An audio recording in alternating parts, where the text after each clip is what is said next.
All right, let us get started. So good morning, good afternoon and evening to everyone who is joining us today. Thank you so much for your time. On behalf of Investor Advocates for Social Justice, or IASJ, I want to extend to you all a warm welcome to our launch webinar for our new campaign, which is called Shifting Gears, Human Rights in the Electric Vehicle, or EV Value Chain. My name is Aaron Acosta, and I am a Senior Program Associate at IASJ. We're very excited to dive right in because we have a very packed agenda and an esteemed panel of experts that will be joining us in the next section. First, let me go over a couple of logistics before we get into it. So we're going to be kicking off the webinar with some opening remarks from our Executive Director, Courtney Wicks, and recorded remarks from Sister Winifred. Then I will be doing a brief overview of the Shifting Gears campaign. Following that, we're going to hear from our expert panelists, Brad, Kate, and Emmanuel, who I will introduce in a little bit. And then lastly, we're going to have a Q&A in which attendees can ask the panelists questions. So on that note, please submit your questions in the Q&A function at the bottom of your screen, and we'll try our best to get to all the questions that are asked. We have quite a few people attending today, so we're really excited to start this. Just to remind everyone, the webinar is going to be recorded and it will be posted on our YouTube channel afterwards. And we hope to share with those who are unable to attend today. And then lastly, just one little detail, we're going to be using the abbreviation EV a lot today. EV stands for electric vehicle, and we'll refer to it throughout this webinar. So without further ado, I'm going to pass it to our Executive Director, Courtney Wicks, who's going to give some opening remarks. And then I will play the recorded remarks from Sister Winifred, who is unable to attend live today. So Courtney, off to you.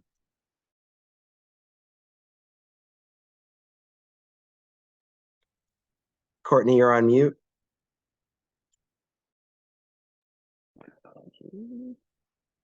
Hi, good morning, community. Welcome. My name is Courtney Wicks, and I'm the Executive Director for Investor Advocates for Social Justice.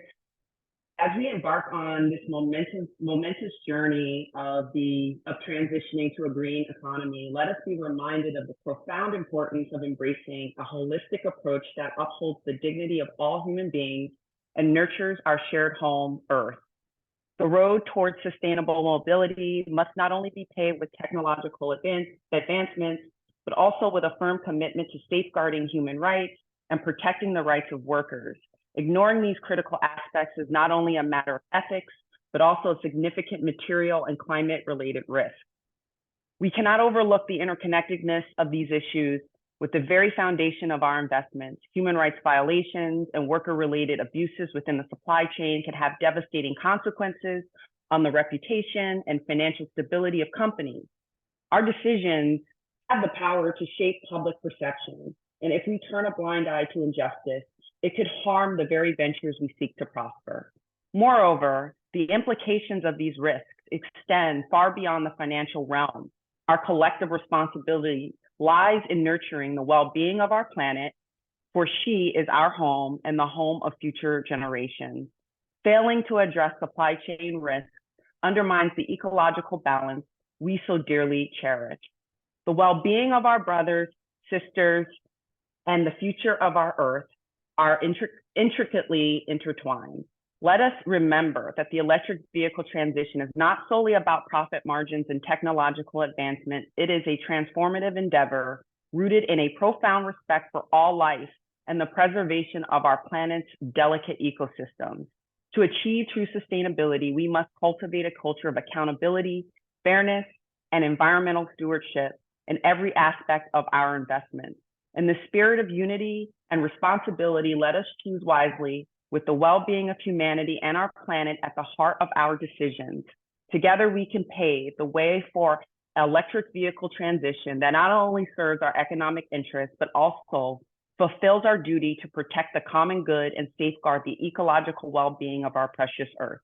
May we embrace this momentum opportunity with compassion and foresight, guided by the profound wisdom that our actions today shape the future of generations to come. Thank you. Back to you, Aaron. All right, we're going to share the video of Sister Winifred. Thank you for the invitation to be present at this webinar, officially launching the campaign, Shifting Gears, Human Rights in the Value Chain. My name is Winifred Doherty, a Good Shepherd sister. I represent our mission partners and ministries at the United Nations, including our ministries in the Democratic Republic of Congo, where cobalt is sourced for electric vehicle manufacture, or EVs, and other technologies.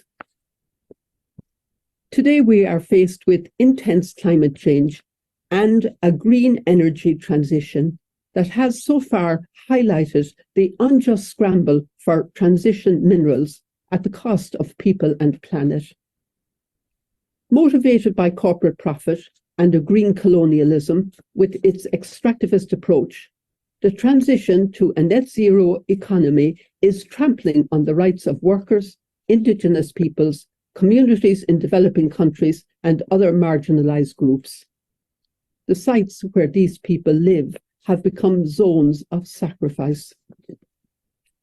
Consumers can feel good about their responsible purchasing of EVs, with assurances that in having the latest model, they are contributing to zero carbon emissions. But I call on you today to stop and consider who may be hurt and whose rights may be abused during this transition to EVs. How can we ensure EV transition is not guilty of the same sins as its predecessor, the fossil fuel industry?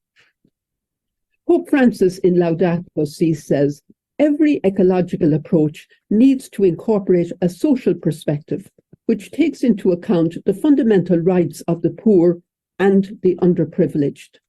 And again, people may well have a growing ecological sensitivity, but it has not succeeded in changing their harmful habits of consumption, which, rather than decreasing, appear to be growing all the more. I urge you to grapple with the reality that in buying into a false sense of ecological responsibility, you may be complicit in the abuse of people and the planet. As a sister of the Good Shepherd, our advocacy is rooted in the inherent dignity of the person, ensuring that every person is able to live in dignity and not despair. This conviction guides the work we carry out in relation to EVs.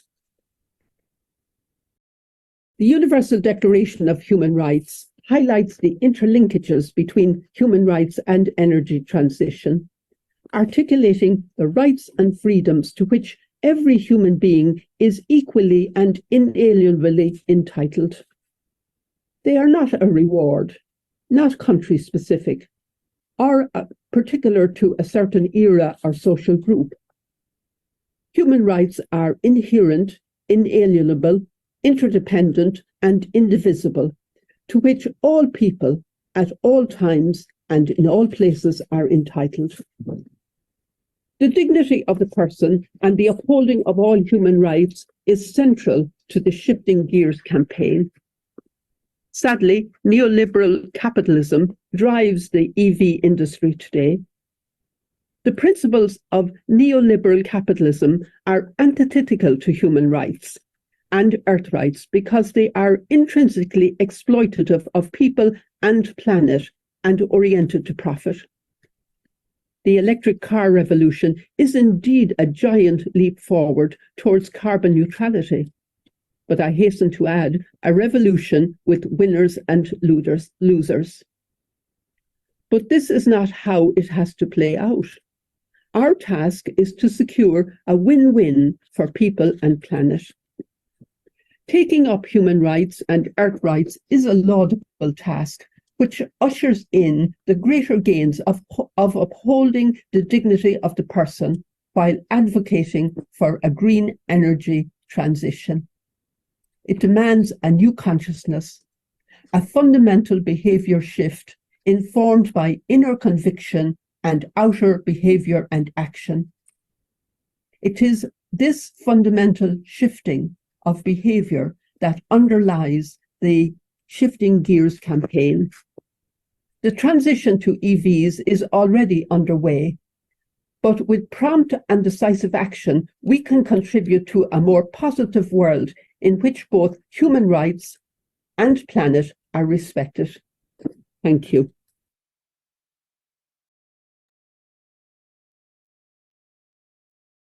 Well, thank you, Courtney and Sister Winifred, for those really important remarks that hopefully will ground this discussion that we have today as we speak about the Shifting Gears campaign. Let me see if, okay, I think we're good to go. All right, let me start now by doing a kind of a brief, very, very brief overview of the campaign itself. And I'm going to be summarizing a lot just to save some time for panelists and the Q&A section we have at the end. So in 2018, IASJ launched the Shifting Gears Human Rights, Risks, and Due Diligence in the Automotive Industry campaign, which we're calling Part 1, and it aimed to tackle human rights issues in the automotive sector supply chain. So largely focused on child labor, forced labor, and dangerous working conditions, the campaign engaged 23 companies, including auto manufacturers and tier 1 suppliers, encouraging them to adopt human rights policies and to disclose progress on their implementation of such policies. In 2020, the campaign published Shifting Gears, an assessment of human rights risks and due diligence in the automotive industry, a report that assessed and assigned scores to the 23 companies based on their human rights due diligence. In 2022, we embarked on a mission to revamp and to revitalize this campaign based on the groundswell of support and deployment of electric vehicles during the past decade. And I should add a global shift to EVs that has been touted as a critical component to dealing with the climate crisis and the associated human rights violations in the EV supply chain. IASJ decided to refocus its Shifting Gears campaign to look at the global transition to the use of EVs, which is called the EV transition. So while the EV transition is seen as an important component of the zero carbon economy transition, activists and communities have called into question its appropriateness, highlighting the myriad human rights violations and environmental harms that are taking place, all in the name of sustainability. The EV supply chain is plagued with serious human rights violations at all stages of production, from mining to manufacturing. Most of the serious violations are related to mining of minerals used in EV batteries, such as lithium, cobalt, nickel, manganese, and graphite. Child labor, forced labor, and dangerous working conditions are prevalent globally across these operations. Mining sites often exacerbate systemic poverty in nearby communities who do not get a fair share of the profits. Moreover, mining projects overwhelmingly violate Indigenous people's rights, such as the right to free, prior, and informed consent, or FPIC. Manufacturing EVs and EV batteries is also associated with severe human rights violations. For example, a recent report by Sheffield Hallam University found that almost all of the major automotive manufacturers have some exposure in their supply chains to Uyghur forced labor in China's Xinjiang region. In the US, the rise of EV manufacturing has brought with it an erosion of auto workers' rights of freedom of association and collective bargaining. The de-unionization of industry has led to lower wages and higher rates of health and safety violations. Additionally, the negative environmental impacts associated with the EV transition are intrinsically related to human rights. Toxic waste and pollution from mining and refining operations pollute water supplies, and contaminate the air, thereby harming the health of local communities. Miners and surrounding communities often experience higher levels of cancer and respiratory disease. Water-intensive mining and extraction processes deplete scarce resources of indigenous peoples and other local communities who depend on limited water supply for their livelihoods, livestock, and crops. These are just a handful of the ways in which the EV transition has been hurting people and planet in the name of sustainability. And we're going to hear from our panelists in greater detail on these topics in the next segment. According to the UN Guiding Principles on Business and Human Rights, or the UNGPs, a company's responsibility to respect human rights extends throughout its value chain. This is important since the value chain is more expansive than the supply chain and includes activities that convert input into output by adding value. It includes the entities with which it has a direct or indirect business relationship, in which either A, supply products or services that contribute to the enterprise's own products or services, or B, receive products or services from the enterprise. For this reason, the Shifting Gears campaign will focus on the EV value chain. As representatives of faith-based institutional investors, IASJ sees a moral responsibility and an opportunity to engage with EV automakers, to hold them accountable and to push them to better practices and to respect human rights. While harms brought about by the EV transition are multifaceted and involve a complex confluence of governmental actors, buyers, suppliers, corruption, and conflict, IASJ sees automakers as powerful, influential actors capable of exerting influence to eliminate the harmful human rights and environmental impacts associated with the EV transition. After extensive research, we have identified a handful of human rights issues that, while not the only ones implicated in the EV transition, are especially urgent and ripe for action. Many of the issues are intertwined, but for the sake of conceptual clarity, they can broadly be grouped into 4 categories, which you can see in this graphic.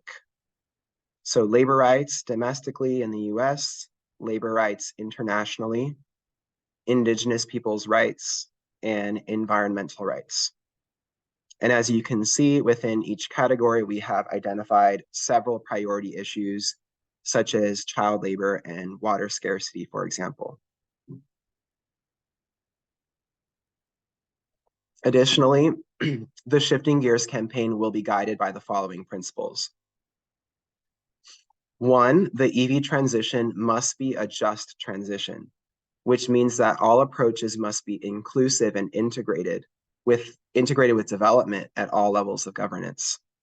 A just EV transition must prioritize the voices and the interests of workers, affected communities, and indigenous peoples, and must be guided by the principles of shared prosperity, human rights, and social protection, and fair negotiations. The EV transition must prioritize a circular economy, which involves recycle and reuse to ensure resources maintain the highest possible value and products are kept in circulation until they can no longer be used.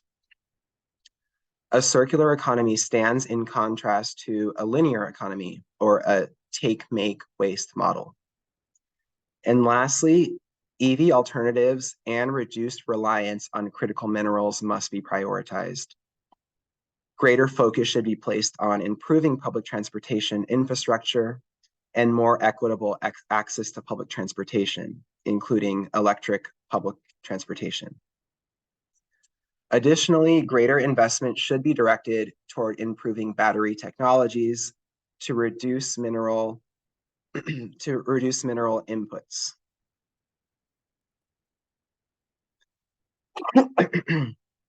We have also chosen our focus companies for the Shifting Gears campaign. The list of companies was based on a number of factors, including power and influence of the company, market cap, presence of strategic partners to work with, and whether the investors we represent had holdings at the companies. And ultimately, we have decided to start the Shifting Gears campaign with the following focus companies: Tesla, Ford, General Motors, Stellantis, and BMW. And also, we want to emphasize that the campaign will take an impacted stakeholder-centered approach to shareholder advocacy. First and foremost, as you can see in the center of the green circle, impacted stakeholders, who are those whose rights are being impacted by corporate abuse, drive the focus and the strategy we undertake in our shareholder advocacy, which is represented by the dark green arrow. Close collaboration with these impacted stakeholder partners allows us to raise their specific interests and priorities to the companies and ensures our work is not undermining their own efforts on the ground. Our shareholder advocacy tools include things like engaging with the automakers, including through dialogues, shareholder resolutions, and other actions if necessary. Through strategic collaboration with our partners and constructive engagement with EV automakers, IASJ hopes to push automakers to respect human rights throughout their value chains, not just because it's the sustainable thing to do, but also because it's the right thing to do. And so with that, I am going to turn it over to our panelists now, who are going to be highlighting some of the human rights violations in the EV transition, as well as the ways in which automakers can meet the responsibility to respect human rights. And truly, it really is such an honor and privilege to be sharing this webinar with these leaders and experts in their respective fields. And I'm very excited to learn from each of you today.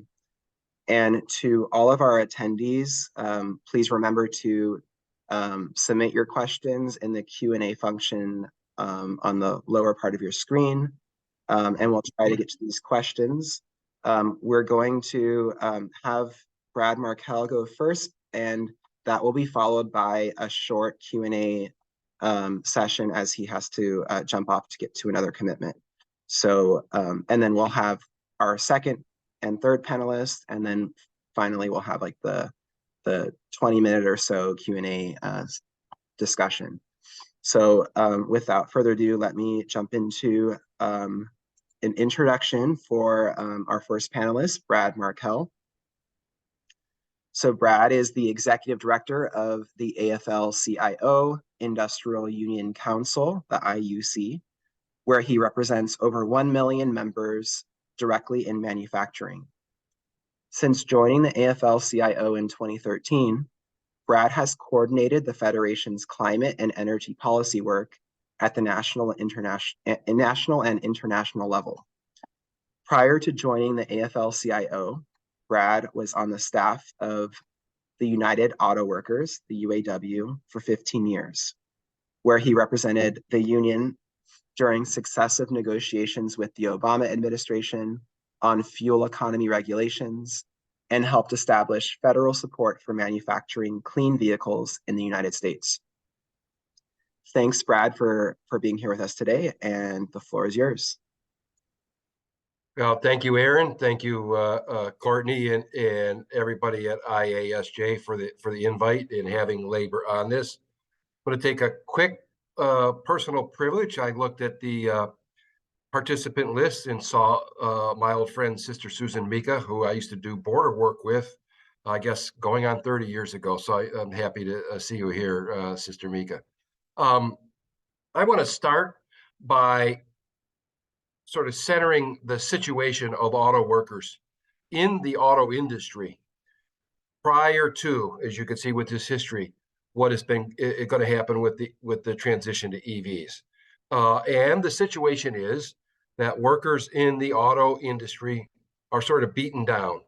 The real wages, and this chart only goes to 2018, are down 20%.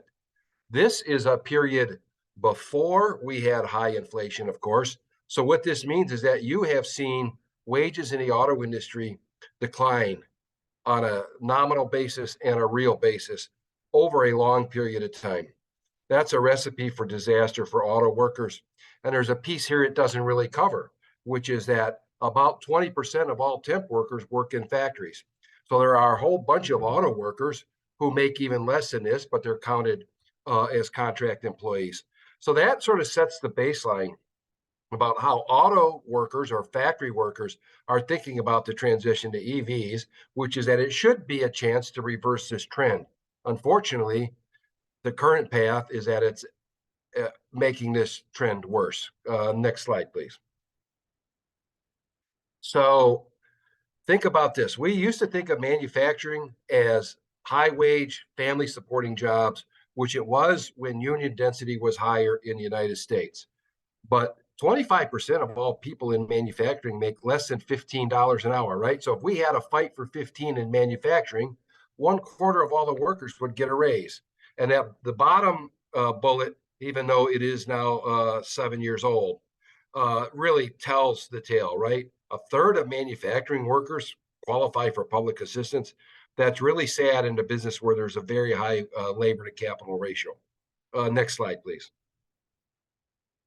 What is going on here? So this is, just the sort of the size of what is going on, and it shows 350,000 non-union workers are in the battery supply chain. So for labor to gain the power and sort of the market share, if you will, the union density, we would say, to increase the conditions for workers, there's a big organizing job ahead of us. And we need all the allies we can get, environmental allies, EJ allies, investor allies, community allies, because we have got to turn this around. And the auto industry is still one industry where African Americans are overrepresented.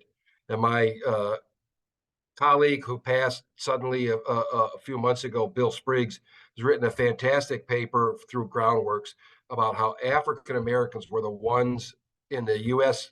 System who were hurt most by free trade, and no more than in the auto industry. Next slide, please. This is an overview of where the major EV investments are happening. You can see that for the most part, going from Michigan to the Georgia, Alabama region, that's the existing footprint of the auto industry, which is, for those in the United States, is 100 or 150 miles either side of the I-75 corridor that runs all the way from Michigan down into Georgia. You see that in Nevada there, that's Tesla, and you can see some very large battery investments happening in Arizona, which is largely non-union. So this starts to show the footprint of where these investments are happening. And you can see the second bullet, 85% of the auto supply chain is non-union. Back many years ago, we don't have to get into how many years ago, when I started out at a GM factory, parts workers made the same as people assembling vehicles, which in today's dollars would have been about $36 or $37 an hour. But since then, there's been tremendous outsourcing, the rise of new non-union companies, and a big part of what has happened in the job quality in the auto sector has to do with this outsourcing and these new companies that pay very low. And the auto companies set up this competition. Hey, how would you like to make billions of dollars providing us with interior? Well, Lear and Johnson Controls and places like that really jumped to it. Part of meeting that competition with a low price, and the automakers are brutal about the way they treat their suppliers and demanding low prices, is to push workers down. And that's how I got involved in the border work, because a lot of the work was moving to Mexico, where workers are trapped in a rotten system, making wages that don't work for them either. On the next slide, please. So what has been the reaction? I think this is my last slide, so we'll move through this pretty quickly. The UAW has now pushed back for the first time on EPA standards around auto tailpipe pollution. And you can see this article from July 7th. The auto workers were the first and only union to endorse carbon standards in their sector, which they did beginning in 2007 when they supported the passage of the Energy Independence and Security Act, which mandated fuel economy increases every year until 2030. In 2009 was the first time in years that the standards were actually increased when President Obama got in. The president of the UAW stood at the White House with President Obama to announce and endorse those standards. In the following years, the succeeding presidents of the UAW have stood with the President of the United States 7 or 8 times to endorse standards. What has that gotten the UAW? It's gotten them this decline in unionization, this decline in pay, and we're at a place now where the new battery companies are even worse than what I just got done describing.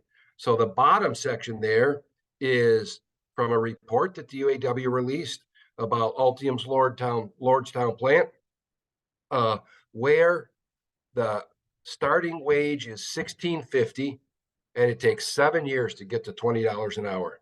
$16.50 is not a living wage. We're talking about the highest tech, very high capital to labor ratios, extreme amount of intellectual property. Yet here we are with these poverty wage jobs, and the UAW has decided it's going to put a stake in the ground, and we're endangering this idea that you have labor supporting environmental action, because the UAW is this example of a union that did this 15 years ago, 18 years ago, and it really has seen nothing but a decline in standards, nothing but a loss in union membership. And they're, as you can see here, they're putting a little bit of a stake in the ground. I don't, think that it's too hard to understand why. Investors need to earn a return. Workers need to earn a return on their investment in their career and the work they're doing. And it really is going to come to a head here September 14th when the UAW contracts expire. You don't need me to tell you what the UAW's been up to. It's all over the news. And I just wanted to really lay out why this is happening at this moment and what is the situation of labor in the auto industry. And I'll stop there and we can take some comments, or Aaron, proceed as you'd like. Sure. Thank you so much, Brad. Very informative and very succinct. And you kept to under the time limit, so that's great. Yeah, I am just want to throw that out again to our attendees. Please put your questions in the Q&A function. We'll give about 5 minutes just to ask Brad some questions before he has to hop off. But just to start off the discussion with you, Brad, I'm wondering if you can explain, I know you've already alluded to this in your presentation, but can you explain what is that business case? Why should EV automakers care about this issue? And what can they actually do to protect workers' rights? Why is this important for them? Yeah, we are, I think, in many times when we're talking to investors, we don't have such a friendly, value-oriented investor group like this one. But sort of the bottom line is that American management culture is deeply anti-union and deeply anti-worker. And, if you just want to do the business case, and I in my time at the UAW, we analyze a lot of business cases. The UAW maintains a research department that is full of economists and CPAs and MBAs. So when I was there, we were pretty good about taking business cases apart and income statements and so on. To come up to the full union rate in a battery factory, which is about $70 all in by the time you count the benefits and the taxes and all that stuff, the healthcare, of course, it would cost about $150 or $180 per electric vehicle. I have a calculation on the Cadillac Lyriq that's going to be built in Spring Hill, Tennessee, of $165 to move to $70 all in, which is the full union rate. Today, auto workers at assembly plants make about $32 an hour in a union shop and 26 or 27 in a non-union shop. So even for non-union workers, the rise of this battery industry where $16, $17 is a typical pay is a threat to the standard of living that everybody's had. And yes, the business case is it doesn't cost that much to do it. I don't think it's about the number. So I really do think there is a desire just to pay as little as they can. And admittedly, autos it can be a tight margin business, but we're reaching the point where the clean energy sector is going to lose its social license pretty quickly. And if it does that, we're on the edge of authoritarianism. And Trump's going to get elected again, right? Like that's the fire we're playing with here because of the insistence of the finance sector and the corporate sector of pushing workers down. Great. Yeah, thanks for that. I do have, let's see, there is a question in the chat right now. I see that, Whitney. I will put that in the chat for everybody as soon as I'm done here. That's great. Thank you for that. And I have just one more question for you. Can you explain to our attendees what the what a right to work state is and kind of the dangers of the EV industry moving into these right to work states? I will. So right to work is the provision of U.S. labor law that was enacted in 1947, and it allows normally when there is a union at a workplace, you can join the union and you pay the dues, whatever the dues are under the union's constitution. In UAW, it's 2 hours pay per month. So if I make $10 an hour, it's 20. So it's proportional. In a right to work state, you don't have to join the union and you don't have to pay dues and you can opt out. What that does is it's really an attempt to weaken the union and to weaken the political power of the labor movement. And typically in a right to work state, something like 6 or 8% or 11% of workers choose not to join the union. In some cases, they have to pay a small amount of dues that really are related directly to the cost of collective bargaining, which is a calculation that the union has to turn into the Department of Labor every year. But so that's it. Under Taft-Hartley, there are things called right to work states where you don't have to join the union if there's a union at your workplace. Thanks for that explanation. I think with that, we will we'll extend our gratitude to you. Thanks, Brad, for joining us today and for taking the time. We appreciate it. And Brad will be hopping off to get to his next commitment. So with that, we'd like to wish you farewell and have a great day. And we'll move on to our next panelist, who is Kate Finn. So Kate is the executive director of First Peoples Worldwide, an organization whose mission is to work from a foundation of Indigenous values to achieve a sustainable future for all. Her areas of focus and research expertise include Indigenous peoples' law and policy, federal Indian law, preventing violence against women, sustainable finance, and business and human rights. Her recent work focuses on articulating the impacts of development in Indigenous communities as business and financial risks to forecast the opportunity of embedding respect for Indigenous peoples into routine business operations. Additionally, Ms. Finn is an enrolled citizen of the Osage Nation. Thanks, Kate, for being here with us, and it's all yours.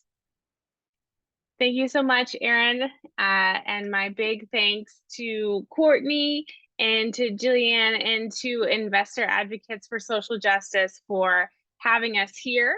But really my gratitude for their partnership over the years in really threading Indigenous people's priorities and rights through all of their work. So my huge thanks. I'm just going to go ahead and guess here, since I'm not getting any messages, that my my mic is working and everything is just fine. So all that to say, let me start here and say, yes, our mission is to work from a foundation of Indigenous values to achieve a sustainable future for all. And I just want to reflect for a moment, you know, why this campaign is so important for Indigenous peoples. You know, when we look as Indigenous peoples at climate change, when we look at the solutions to climate change, of which EVs are one of the most incentivized politically and financially in the private and public sector, one of the most incentivized solutions, there's really two things that Indigenous peoples that we are concerned and caring about in this. And the first is climate change. This is something that will affect all of us as a global community. And of course, Indigenous peoples are on the front lines of climate change. And this is an issue that we as a global community need to solve quickly. And the second is the legacy of colonization that has so buried Indigenous priorities and buried human rights and Indigenous people's rights over time. And the fear, and I thank so much Sister Winifred for bringing this into our opening remarks, the fear of green colonialism. And what I mean by that is the paradigms will continue, a paradigm of not including people in the discussions and at the tables where decisions are made. And so as we look at EVs, as we look at the opportunities to thread accountability into this sector in particular, and the incredible levers for change in this sector, I just want to be clear about those priorities that I bring with me into this conversation. Next slide. So as you can see here, there are an estimated 476 million Indigenous peoples worldwide. And there are over 6,000 entities. What I mean by that is different Indigenous governments and different First Nations and tribes and groups all over the world. And of nearly just over 5,000 transition mineral mining projects globally, 54% are located on or near Indigenous peoples' land. And in the US alone, 97% of nickel, 89% of copper, large percentages of lithium and cobalt are located within 35 miles of Native American reservations. And I want to say here too that through statistics, the Business and Human Rights Resource Center, we know that over a period of 10 years, there were almost 500 human rights allegations made against 115 companies involved in transition mineral extraction. And these only represent reported instances. And in 2022, 41% of attacks against Indigenous peoples were related to mining. So we know that all the companies in the EV sector, all of the companies involved in the transition to a green economy will come into contact with Indigenous peoples. It is more than likely that they will all have impacts on Indigenous peoples, and also more than likely that they are not aware of their exposure to Indigenous rights risk and their role in creating risks. And so this is something that's really important to us at First Peoples Worldwide, and something that we carry into this campaign. And I also want to say here too that Indigenous peoples and Indigenous communities are taking a leadership role in holding companies accountable to their human rights commitments throughout the supply chain and raising awareness about these impacts. So there is very much a way for Indigenous leadership to speak to these companies and to speak freely about their priorities. Next slide. So why free, prior, and informed consent? Why is this important? Of course, free, prior, and informed consent is enumerated in the UN Declaration on the Rights of Indigenous Peoples. That is the highest and best standard for FPIC, because it is the standard that protects all of their human rights. It is the standard that is the safeguard of their self-determination. So when free, prior, and informed consent is done well, when it is grounded in an inherent right to self-determination, it provides equity in decision-making, equity in participation, in any decision that has any impact on Indigenous communities. And so this is why we are so, we hold FPIC as the highest standard. And I want to be clear here too that FPIC is the standard, consent-based protocols are the standard, because that is what will flip the paradigm. That is what flips that paradigm from a colonial and extractivist paradigm to one where Indigenous peoples are not only invited to the table, but their decisions and priorities are integrated into all decision making. So what we have right now in the United States is a consultation regime. Consultation is good. It means many Indigenous peoples get to be at the table for some of the decisions. It means they get to receive information, but it is different than consent because it means that their priorities aren't always considered in the decision making. Largely, companies have decided to repeat this paradigm of consultation, of information sharing, of providing information, of having meetings, but they're replicating that paradigm. They are not holding themselves accountable to a standard of consent with Indigenous peoples, and that is the standard that we hold for companies. Next slide. So why is FPIC important to companies? We know that for Indigenous peoples, when we talk about social license to operate to companies, for Indigenous peoples, social license to operate is FPIC. It is one and the same when you speak to Indigenous peoples. And we looked at this data. This is 2022. Social license to operate was one of the third top business risks faced by mining and metals companies. So we know that companies are interested in understanding how to achieve a social license to operate and what that means. Of course, for companies, we know that community disruptions and conflict in communities can cost a mining projects up to $20 to $30 million a week. And so there is a real material impact on the company should they not understand their exposure to Indigenous rights risk, and should they not integrate an approach to free, prior, and informed consent. I want to go through a couple things. We were part of a campaign called Lead the Charge, where they looked at 18 top automakers that produce EVs, scored the automakers on a number of different criteria. Of the 18 top global automakers that produce electric vehicles, 2/3 didn't have any policy related to Indigenous peoples at all. And in fact, the top rated company, which was Mercedes, scored only 17%. Of those companies that did have an Indigenous rights policy, very few encompassed free, prior, and informed consent. And no automaker has implemented concrete processes and mechanisms to ensure that their commitments, even if they have them, are operationalized throughout their own company and operationalized throughout their supply chain.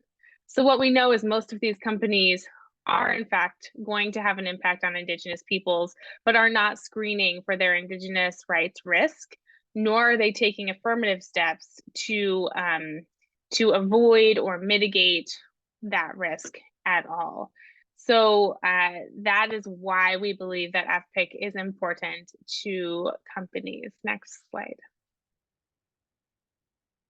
So we know that impacts are happening around the world, but they're not just happening in other countries, in Guinea, in China, in the Amazon. It's happening here in the United States.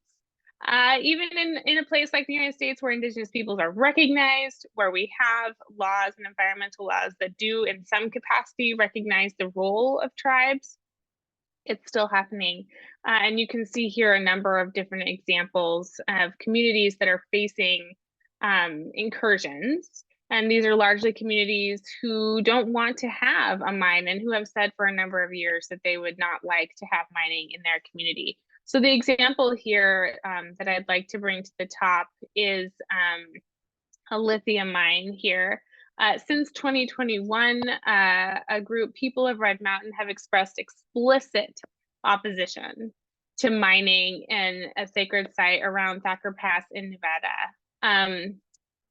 There is in fact legal risk associated with this project. 3 tribes in the area have filed lawsuits against deals signed by GM. And I guess I'll say here that this year GM, General Motors, indicated that it would invest $650 million in Lithium America Corporation to develop a mine here at their sacred sites.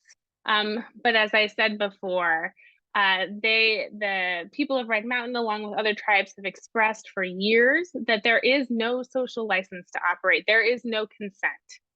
There is no way forward for these peoples who would be impacted for this mine to be built. So this is in fact a matter of urgency. This is occurring.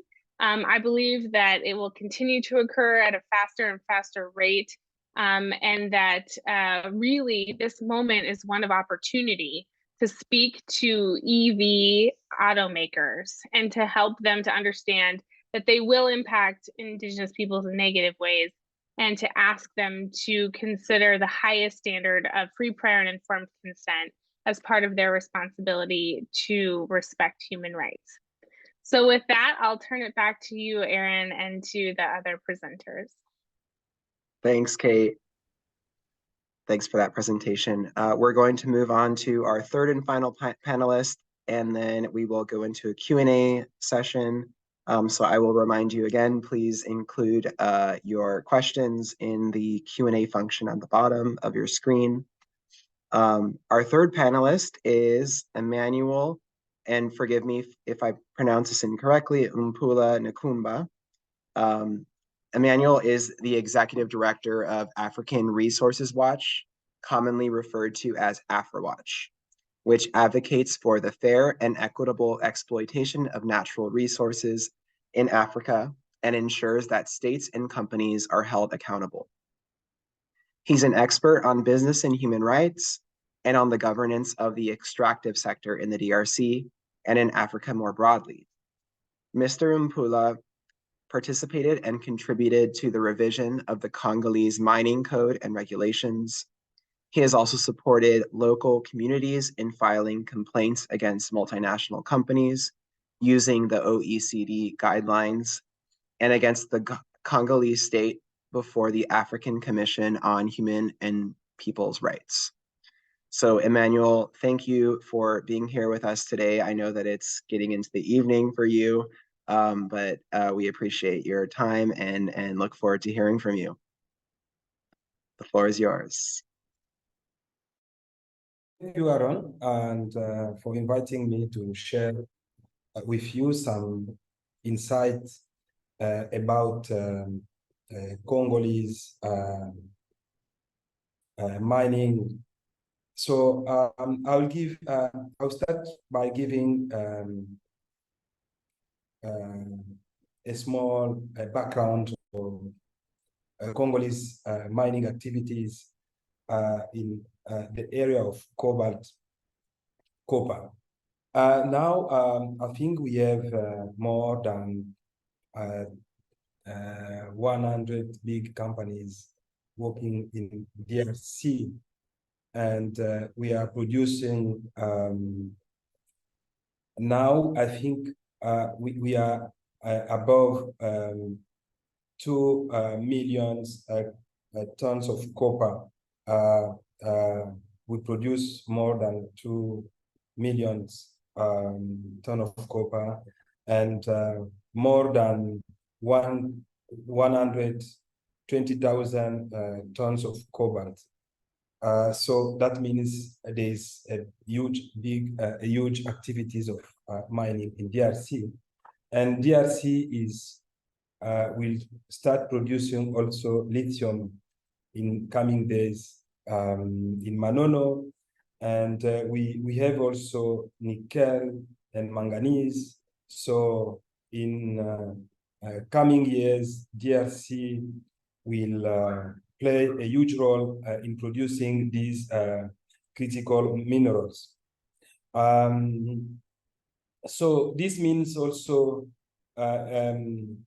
it depends on the demand of on the needs of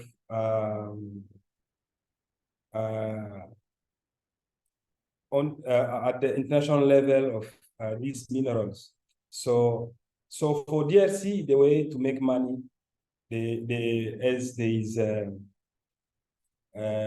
everyone is looking for these minerals, so we need to make to produce them and then make money. So beside this idea of Congolese government to produce these minerals, you have kind of problem which are going along the production of these minerals. The first one is the environment pollution. So if you go in Kolwezi and Lubumbashi and Okatanga, the two provinces where we are producing copper and cobalt, you find that there is this problem of pollutions. We have the problem of employees which are not working in good conditions. So, and then you have discrimination between them. When you are working for a subcontractors companies, or you are working for the main companies, so the conditions are not the same. Or when you are foreigners or you are Congolese, so Congolese conditions, working conditions are not the same. So when you work on for the subcontractors companies, then you don't.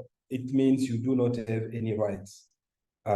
You don't have vocation. You can go to vacation. You are working every day more than 15 hours, and so you have low salaries, and yeah, so there's a lot of problem.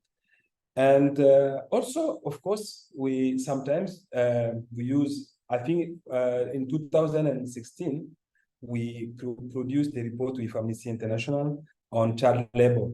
But most of the time when we talk about child labor, there is a mistake. I don't know if it's so I don't know if it's a mistake or it just people are just confusing. We link the Congolese cobalt to child labor because without saying that there is a artisanal mining exploitation which is going on, and then you have the industrial mining. And industrial mining, it's more than 90% of production. I think it's more. So because of this less quantity of minerals coming from the artisanal mining, most of the time people are talking that there is children working in Congolese mining area. So we need to make this clear. Of course, they used to be, and there is some children working, but it's not on all the sector, and they do not produce a big amount of copper or cobalt in DRC. But I can admit it's a problem, and then we should address it. And we are trying, the country is trying to address it. So these are some problems. But another problem is the poverty. We do not talk about poverty. Everyone is talking about pollution. We talk about climate change, but the huge problem is about poverty. How we can deal where we are producing a lot of minerals and people still poor. So we need to address this problem of poverty. And for us, this is another problem because we need to have alternative means for these people. We need to share profit with companies because we are impacted by the mining activities. So we need to get profit and interest, but also the protection from these companies. And yes, of course, there is also the question of transparency, corruption. Sometimes you have cases of corruption. And yeah, so for us, we think that there is a possibility to address these problems. And there is some systemic problems. What I can try also to highlight, it's now we have a lot of initiative coming from abroad. There's a lot, so we can't even know the number of these international initiatives coming. This also is a problem because when they come, they usually take money from companies, and this increases poverty from people. That's another problem. The other problem is, as I said, there is not union on the subcontractors companies. So we need to address this problem. So people from whether they work for the main companies or they work for the subcontractors companies, they should have the same rights. Right to a good salary, right to better condition of work, right to rest and to work as the Congolese law says they should work per day 8 hours. So why do them them working 15 hours a day? So this is kind of a problem we have, and we think that there is a way of addressing this problem. And we hope that as AFREWATCH, we usually ask for EV automakers to come. When we talk about this problem, is not just to threaten them and say you should leave the country, but the idea behind is that there is part of the solution. We hope that they can help, and they can help in many ways. First, they can help in trying they can use their power to ask their providers to change policies, to improve workers' conditions, to protect environment, to protect, to be transparent, to pay taxes and everything. So we know that they can help. But even beyond that, they can provide some development projects. But also they can play another huge role, because I was talking about how to share profit. So the only way for us to share profit is that they should not just considering DRC or all Southern Africa countries like the raw materials countries. So we need them to come and make value here. So when they come and they make value here, that will help us to the country to get enough money and make sure that this money is used to change life of people. But in just to, for me, before to end, so the idea is that if we need to have a good energy transition, we should change our mind, how we do business. We need to stop saying that we need just to come to DRC and take these raw materials and then go with them to China and transform them and make a lot of money. So we need to come to DRC. So the EV automakers should come to Congo. They should publicly say we are getting our minerals from Congo and we are part of the solution. That will help, and that will be a good step, because this is the step which is not reached until now. Of course, there's some companies who which are publicly saying that they are getting minerals from Congo, but most of them, they do not like to do that, and that is not a good way of doing business. So I can stop from that point, and then maybe waiting for questions. Thank you. Thank you so much, Emmanuel. That was very informative, and we appreciate your comments and your very unique insight from on the ground in the DRC. So with that, we are going to move into our Q&A discussion segment of the webinar. We have about 15 to 20 minutes, and I would encourage for those who haven't yet to submit your questions in the Q&A function, and we'll try our best to get through as many as we can. Let's see. So I will start with a question that we received in the chat, and this one is for Kate. I don't know if our audience can see the question, so I'll just read it briefly. The EPA data shows that the Tesla plant in Sparks, Nevada is a major source of extremely toxic emissions. Has this been an issue of concern for the Reno Sparks Indian colony? Thanks, Kate. Absolutely, and my thanks to Julianne for putting in the links there. You'll see a link to People of Red Mountain's website, as well as the letter that was issued in March to General Motors that goes through some of the concerns there.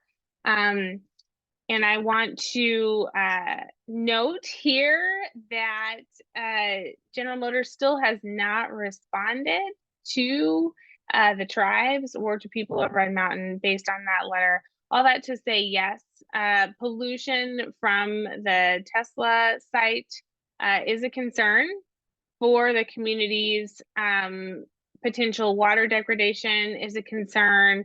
The environmental impacts, of course, are front and center, and are part of the litigation strategy for the 3 tribes that are litigating. I also want to say here too, at issue are sacred sites and burial locations and ancestral territory.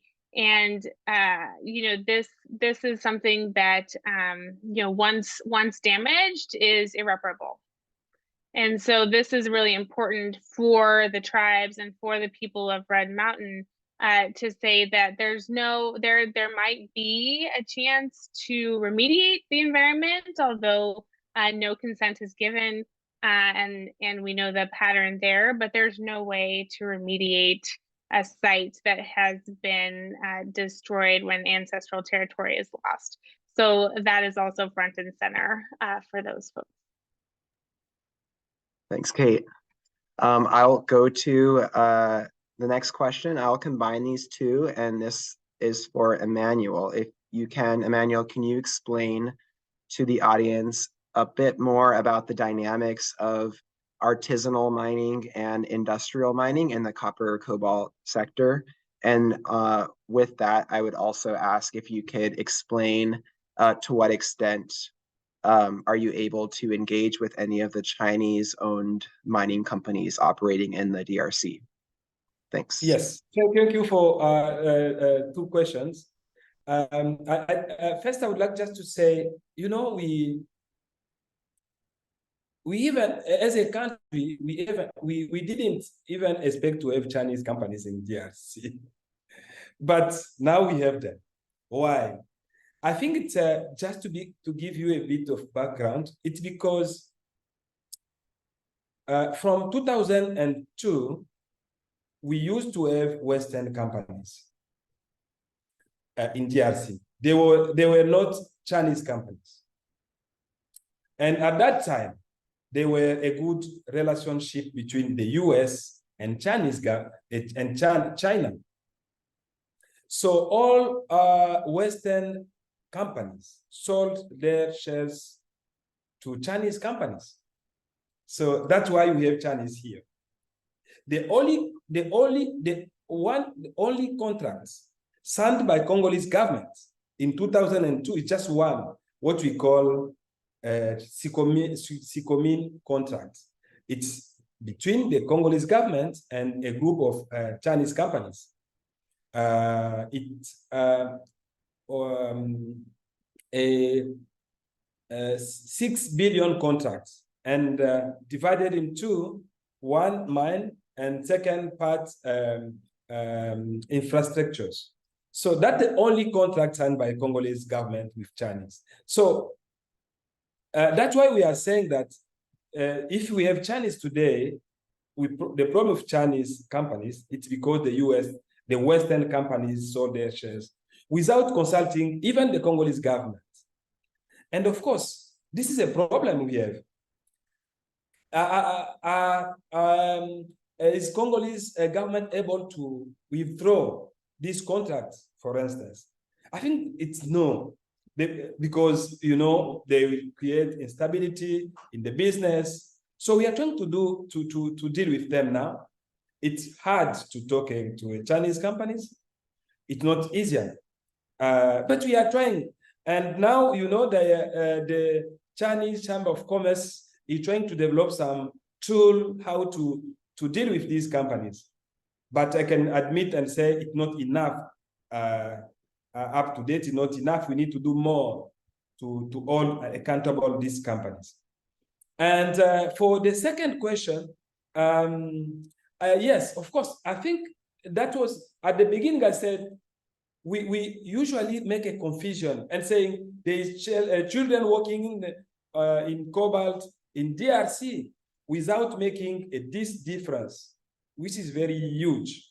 So more than 90% of cobalt and copper is coming from industrial mining, and there's not children. There's not children working there. So, and then you have around 8%, even less, where the cobalt is coming from natural mining. So that's a question. And there is a lot done by Congolese government and other partners to reduce the presence of children in this mining sector. So that's why I was saying this is not a problem, because every day we are talking about children. Children is just a consequence of poverty. So the good way of trying to sort out the problem is to say, how can we fight poverty in this region? Are we going to move all children from this region? Or we need to find another way of doing business? That's why I'm saying what we need is how to share profits. How can this EV vehicle can help us to invest, to have alternative means. So that will help communities. Then I'm not minimizing children problem, but I'm saying this is a consequence of poverty. Thank you. Thanks, Emmanuel. That was very helpful. Thanks for those remarks. The next question I have for Kate here. So I'm going to read the question from the Q&A. It says, it seems like economic incentives to honor and enforce labor rights and indigenous rights in the EV supply chain are very weak or non-existent. So what are the best levers available right now to drive change in the right direction? And I would add, do you agree with that statement? Are they pretty weak or non-existent? And maybe another add-on would be, do you have any examples of good FPIC in practice, or improved FPIC? Yeah, if you have any examples, you can share with us on that. Yes, and thank you for the question. So I guess, I can speak to Indigenous people's rights and Indigenous rights risks. So I'd be interested in hearing what Mr. Markell has to say on some of the labor rights questions. There are, in terms of economic incentives, what we know is that when companies go in without social license to operate, without consent, that is costing them money every single day. And it can be, as I said before, between $20 and $30 million a week. Those numbers have actually gone up over time. So there is an economic incentive to go in and know that there's not going to be community conflict. You can look at just reputational damage to the companies and the companies that are paying for private security forces. And there are reputational damages, there's financial damages, and really there's legal questions that come up when those forces are used. So there is an incentive to understand how you're exposed, how you're fomenting conflict, and the cost of mitigating that conflict. And that's a real cost. We at First Peoples Worldwide did a case study in 2018 based on the Dakota Access Pipeline issue that happened in the United States with the Standing Rock Sioux tribe. The reason we did that study was because a lot of the data was publicly available, and we had a relationship with the tribe. What we found was that the company had said initially, prior to the project, that the pipeline route that they had routed close to those lands would cost $3.4 or $3.8 billion, I believe. And in fact, the costs were at least double, if not triple that, by the time oil was flowing through the pipeline, because they had not considered consent, because they had failed to respect the rights of the tribes, all the tribes involved in that. So there is a material cost that occurs when companies don't do that.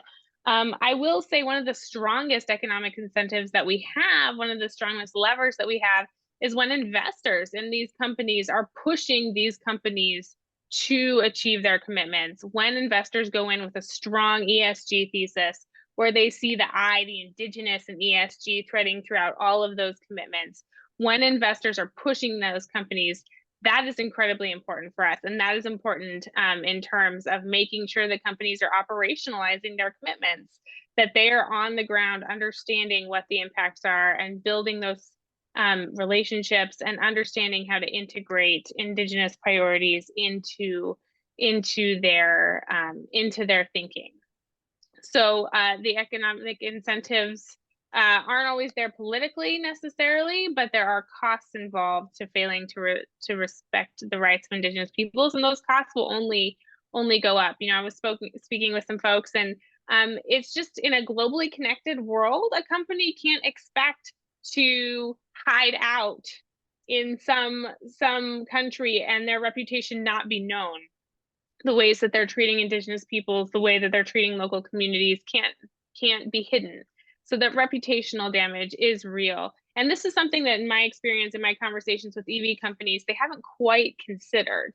So this is why it's necessary for investors, I think, to be really forward with these companies and letting them know that, like, they may be new to screening for some of these things in the supply chain, but it's been done and we know the costs.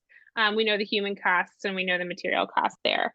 In terms of good cases for FPIC, there are many. If we consider FPIC very broadly, if we look at the fact that some EV companies are, especially in Canada and with First Nations, working with First Nations to build economic reconciliation, to build local economies, and creating really good deals and really good economic drivers in those communities, you know, that's great. That's consent too. If we're looking for a case where a company, where a community said, no, we don't want that, and the company walked away, those are far fewer. We know of some, but not many. Companies are reticent to say that they walked away from a deal. But what I do know is that it is possible. And what I always tell companies is that it's the prior. It's getting to the community early. It's understanding what their priorities are, and then using that to help design the project. It doesn't have to get to conflict. It can be part of a company's operations. So that's generally what I would say about that. Thanks, Kate, for that very thorough response. We have about 8 minutes left, but I want to make sure we end on time. So I have one last question for Emmanuel, and then after that, I'll pass it to Kate and then Emmanuel again for any last concluding remarks. If you can keep those last remarks to about a minute, and then we'll officially close the webinar. So Emmanuel, just one last question for you, and it's a big question, it's a big topic. So try your best to condense your response. Can you explain kind of the role of third-party social audits? All the automakers are doing audits of the mines, and can you explain maybe some of the limitations of those audits? That would be very helpful. Yes, thank you very much. I think it's at the beginning I said there is a lot of initiative coming at the same time. trying to certify how minerals are mined. So if we see the number, and it's very, very difficult for someone living in DRC to follow. And so it's very complicated. That's the first problem. The second problem is that maybe you can see they do once a year, twice a year. It's of course it gives some picture of the problem or not, because you can come in a country like DRC for 1 week, less than 1 week, and say you